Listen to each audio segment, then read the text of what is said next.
ಬಹುಪ್ರವೇಶ visa ಪಡೆದು ಹಜ್ ಯಾತ್ರೆಯಲ್ಲಿ ನೂಕುನುಗ್ಗಲು ಮಾಡುತ್ತಿರುವುದರಿಂದ 14 ದೇಶಗಳಿಗೆ ಸೌದಿ ಅರೇಬಿಯಾವು ಬಹುಬರು ವೀಸಾವನ್ನು ರದ್ದು ಮಾಡಿತ್ತು. Bharat, Bangladesh, Pakistan, Indonesia, Egypt, Nigeria, Sudan, Tunisia ಈ 14 ದೇಶಗಳು ಹೆಚ್ಚು ಮುಸ್ಲಿಂ ಜನಸಂಖ್ಯೆ ಇರುವ ದೇಶಗಳಾಗಿವೆ.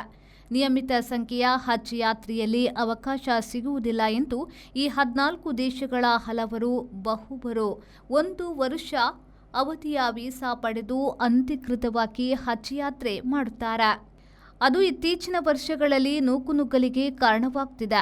ಯಾತ್ರೆಯಲ್ಲಿ ಈಗೀಗ ಸಾವು ನೋವು ಆಗುತ್ತಲಿರುತ್ತದೆ.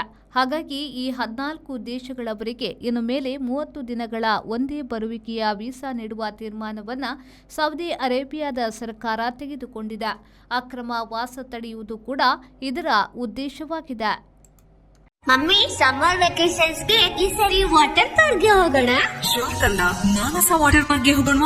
ಈಗ ಹಿರಿಯರಿಂದ ಕಿರಿಯರವರೆಗೆ ಸಿಂಗಲ್ಸ್ ಅಥವಾ ಫ್ಯಾಮಿಲಿ ಅನ್ಲಿಮಿಟೆಡ್ ವಾಟರ್ ಗೇಮ್ಸ್ ಹಾಗೆ ಸಂಜೆ ಮೇಲೆ ರೈನ್ ಡ್ಯಾನ್ಸ್ ಮತ್ತು ಮ್ಯೂಸಿಕಲ್ ಫೌಂಟೇನ್. ಕರಾವಳಿ ಕರ್ನಾಟಕದ ಬೃಹತ್ water park Manasa water park, Pilikula, Mangaluru. Visit www.manasawaterpark.com.